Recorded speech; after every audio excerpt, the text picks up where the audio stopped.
I'm gonna get you out of the east side, Ma. Put you up somewhere real nice. In a penthouse like you want, with a view of the whole friggin' city.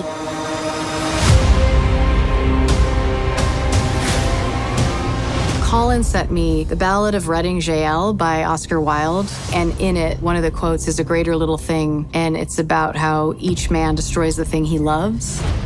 And so, given what happens in the finale, I thought it was an apt title for it.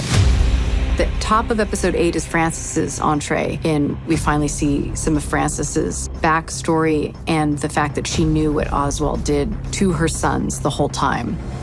I got the devil in my house, Rex. Well, then maybe you let him go. What Oz doesn't know is that she's asked Rex to kill him for her. And so she says, we're going out. And then they go to a jazz club. But what Oz sees that as is a celebration of he has his mom back. Oz sits with Frances in a booth and he tells her, I know you miss him, Ma. and then he turns around and he's so happy to be with his mom. That moment is meant to be just a gut punch. Like something's wrong with this kid. I think it's always a question of nature versus nurture.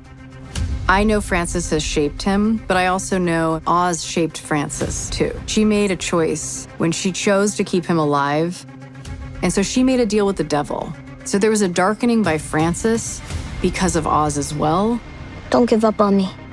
She's just like, I don't have to do this tonight. And she just takes one step at a time.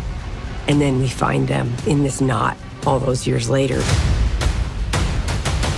One of the things that Lauren did so brilliantly was the idea of the way that Oz understands the story versus the way that we come to understand. And this, of course, becomes a key aspect that Sophia ends up being able to exploit. Sophia brings Frances back to this rundown jazz club that has a darkness that we haven't really seen in any other instance.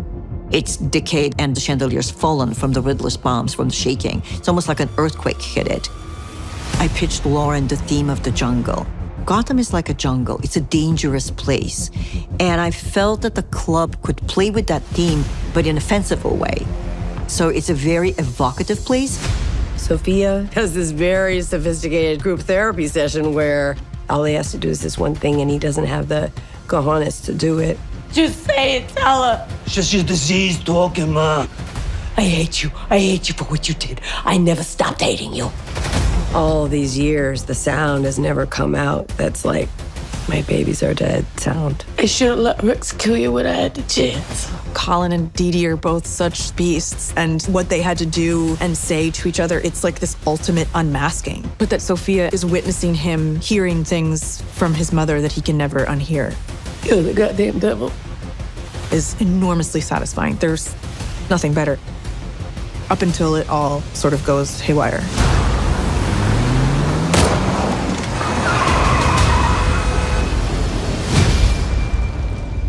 Sophia decides to leave Gotham behind, but first, before she goes anywhere, she needs to hurt Oz.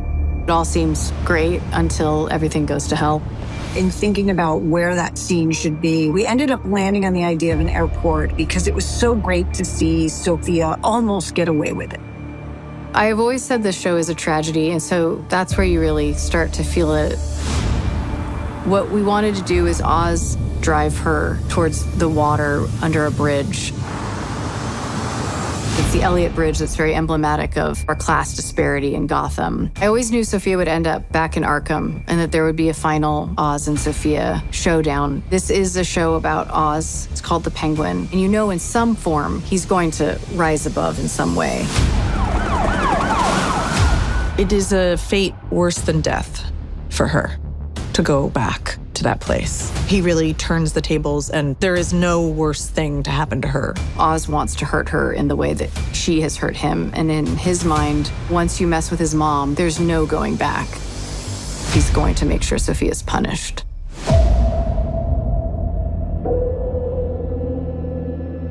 Towards the end of the show, Victor has seen Oz at his most vulnerable. The two of those guys have been through everything together.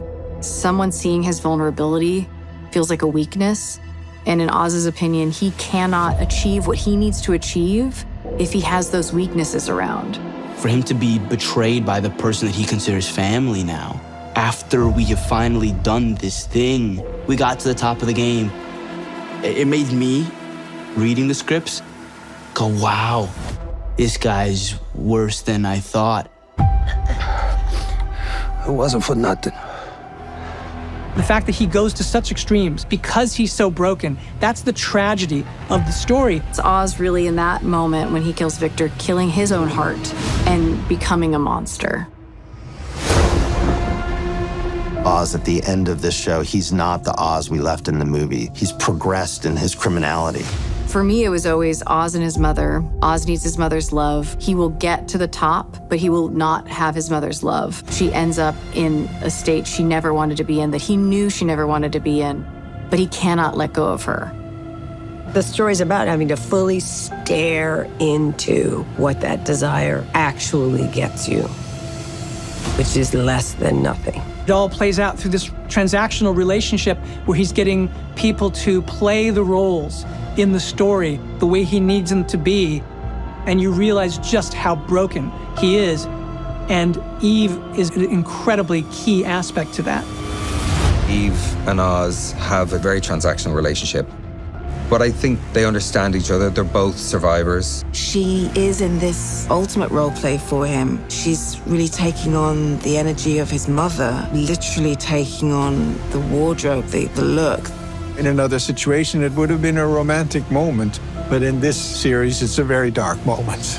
Now, the woman who Oz pays to sleep with, he's made her into his mother by wearing his mother's dress. It was always having Eve dress up like his mother in that dress, which we established early, and see that Oz is delusional, that there is something darker in him than you might suspect. I knew that the goal of the series by the end was to have him rise to the top or get closer to that goal. But when he achieves power, that he's lost a lot of himself as well.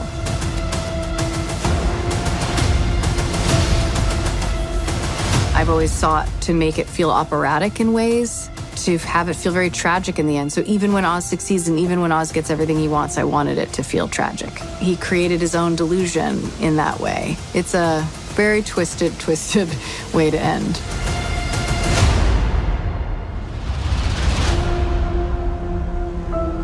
Gotham's yours, sweetheart. Nothing's standing in your way now.